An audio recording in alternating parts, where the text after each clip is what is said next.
Bab 1329. Perencanaan keluarga Chai.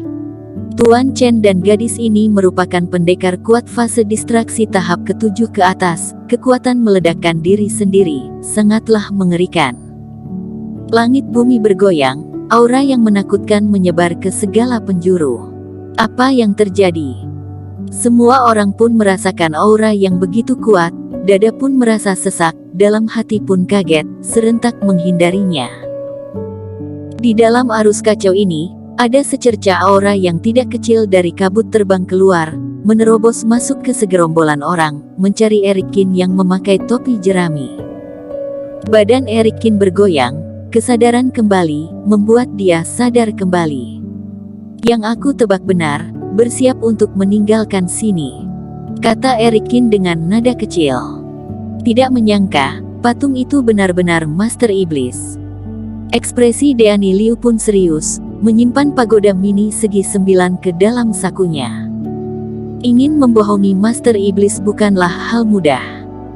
Meskipun dia adalah Master Iblis yang sudah dikurung bertahun-tahun di tempat ini dan memiliki aura yang sangat lemah. Hanya mengandalkan puppet dan sumber energi, pasti tidak cukup. Erikin juga mengandalkan keajaiban dari pagoda mini ini, ditambah tidak takut mati, memasukkan semua kerohanian ke dalam puppet, baru bisa melakukan hingga tingkat demikian. Di saat Erikin dan Deani Liu berbincang, ada beberapa cahaya yang berkedip muncul dari kabut hitam. Merupakan jiwa dari Tuan Chen dan gadis itu, dengan sangat menderita terbang keluar dari kabut hitam ini. Apa yang terjadi dengan kalian? Di dalam sebenarnya terjadi apa? Melihat dua orang ini, raga pun hilang, hanya tersisa cahaya jiwa dewa. Ini membuat semua orang kaget. Bukannya mereka beberapa orang pergi menerima pewarisan, kenapa jadi begini? Tuan muda, apa yang terjadi? Anggota keluarga Chen pun kaget, segera terbang melindungi jiwa Tuan Chen. Kita sudah tertipu, cepat kabur. Master abadi ini ada masalah, dia adalah Master Iblis, dia ingin membunuh kita semua, ini adalah sebuah perangkap. Baru keluar dari kabut hitam, Tuan Chen langsung menyebarkan berita ini dengan buru-buru. Kami meledakkan diri sendiri baru bisa berhasil kabur, sisa lainnya sudah meninggal, cepat kabut, kata gadis berbaju merah ini kepada orang-orang yang ada di sampingnya. Semua orang pun terdiam, tidak bisa menerima semua ini. Sayang sekali, sekarang baru mengingatkan kalian, ini semuanya sudah terlambat. Di batu reruntuhan, di saat kabut hitam menyelimuti, Master Iblis gentayangan muncul di udara, diselimuti dengan kabut hitam yang mengerikan, selangkah demi selangkah berjalan keluar. Wajah dia yang awalnya sudah menakutkan, sekarang diselimuti kabut hitam pun jadi lebih sadis dan menakutkan. Menjulurkan tangan menangkap, kabut hitam pun menyelimuti langit bumi, berubah menjadi cakar hantu. Terdengar suara, krak, langsung menangkap jiwa gadis tersebut. Selanjutnya, cakar hitam ditarik kembali, mengantar jiwa ini ke mulutnya. Jiwa gadis berbaju merah menjerit, lalu ditelan oleh Master Iblis gentayangannya. Suara mengunyah yang mengerikan ini, Master Iblis gentayangan menyipitkan mata seolah-olah menikmati makanan lezat, jeritan jiwa dewa gadis tersebut pun menghilang.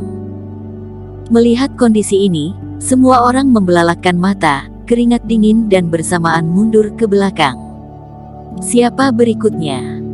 Lidah Master Iblis gentayangan yang merah itu pun menjilat-jilat bibirnya, sangat menikmati. Dia kembali mengayunkan tangannya, kali ini menjulurkan dua cakar iblis, dua kultivator yang masih terdiam seketika ditangkap lalu diremuk menjadi kabut darah. Jiwa kembali dilemparkan masuk ke dalam mulut Master Iblis. Bahagia memakan jiwa, ini memang perbuatan kejam dari jalan iblis.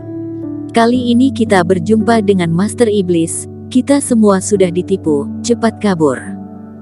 Tidak tahu siapa yang berteriak, semua orang langsung dengan buru-buru kabur. Menghadapi bahaya yang tidak terduga, reaksi manusia adalah kabur. Ingin kabur. Setelah memakan 3 jiwa, Master Iblis Gentayangan pun menjilati bibirnya, kabut hitam yang ada di badannya pun semakin membesar. Tetapi dia melihat orang-orang yang lari, malah berdiri di tempat, sepasang tangan disilangkan di depan dada, tidak berpindah tempat, bahkan tidak khawatir sama sekali. Bam! 1 detik kemudian, di saat semua orang berlari keluar dari istana ini, mereka dengan kaget melihat, di depan mata mereka mendadak muncul satu persatu pilar cahaya. Jumlah pilar cahaya ini terus bertambah, 10 batang, 50 batang, 100 batang. Semua pilar cahaya ini pun membentuk menjadi sebuah lapisan perisai. Akhirnya membentuk penjara yang transparan, semua orang pun terkurung di dalamnya. Brengsek, dari awal sudah membuat formasi ini, mari kita hancurkan. Seorang pria kekar fase distraksi tahap ke-8 maju paling depan, melihat cahaya perisai, langsung menghantamnya. Tetapi satu hantaman ini hanya membuat cahaya perisai bergetar ringan, bahkan tidak meninggalkan bekas apapun. Kamu pinggir, biar aku yang menyerang. Di belakangnya ada seorang kultivator tahap ke-9 maju keluar, ekspresi dingin, menarik keluar pedang berwarna hijau tua, seluruh reiki dipancarkan, seketika mengeluarkan cahaya pedang yang menggemparkan dunia. Cahaya pedang yang super kuat, membelah dimensi sunya ini, menggemparkan dunia, tetapi saat menabrak cahaya perisai, cahaya pedang seketika menghilang. Cahaya pedang aku juga tidak bisa menghancurkan formasi ini. Kultivator tersebut langsung tercengang. 1 detik kemudian, cahaya perisai pun bergoyang, cahaya pedang terpental kembali, dengan kecepatan secepat kilat. Kultivator tersebut pun panik, segera menghindarinya, tetapi terdengar suara tebasan, cahaya pedang langsung memotong satu lengan kultivator tersebut. Formasi ini kenapa bisa begitu kuat? Semua orang yang melihat pun terkejut. Tidak hanya bisa menahan serangan dari kultivator tahap ke-8, juga bisa memantulkan ilmu sihir. Ini adalah formasi pengurungan 8 roh. Membentuk formasi ini membutuhkan 8 jiwa dewa kultivator fase transendensi dan juga master formasi kelas atas untuk menggambarnya. Ini siapa yang membuatnya? Salah satu dari mereka pun menjelaskan dengan penuh rasa kaget. Master Iblis tidak mungkin mengetahui formasi zaman sekarang, di antara kita pasti ada pengkhianat, kata Demon Song menyipitkan mata. Semua orang langsung panik, mundur ke belakang, saling mewaspadai sesama mereka. Yang menakutkan dari Master Iblis adalah tidak ada orang yang bisa dipercayai.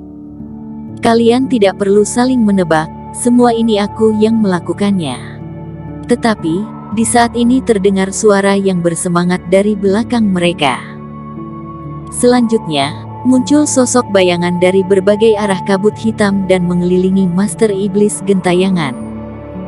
Mereka memakai seragam yang sama, aura yang berwibawa, ekspresi datar. Semuanya, sudah sampai di sini, jangan pergi lagi. Dan di depan hadapan semua orang, muncul Kaidi Chai. Dia dengan tatapan meremehkan melihat semua orang, muncul senyuman licik di wajahnya, seolah-olah sudah menjadi pemenang.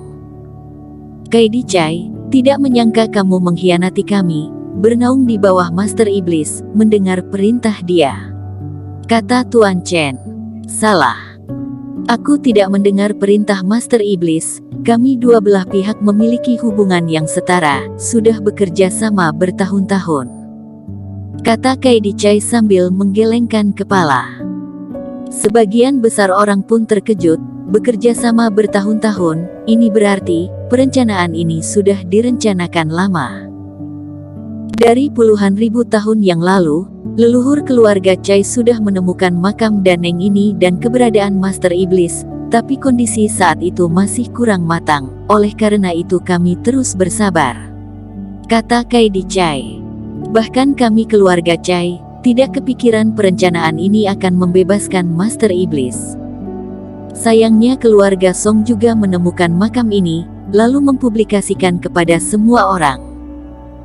Oleh karena itu, kami hanya bisa memajukan semua rencana kami, kalian juga termasuk sial, tetapi semua ini salahkan Demon Song saja. Kaidi Chai, kamu masih bisa senyum. Berkolusi dengan Master Iblis, ini adalah dosa yang tidak bisa dimaafkan. Setelah kami semua bebas dari sini, masalah ini sudah cukup untuk memusnahkan keluarga Chai. Demon Song mencibir dan berkata, jika kamu pintar, sekarang buka formasi ini, kami akan menganggap semua ini tidak terjadi. Bersambung. Terima kasih telah menonton video ini sampai akhir. Jangan lupa subscribe dan nantikan kisah episode selanjutnya hanya di Novel Story. Salam.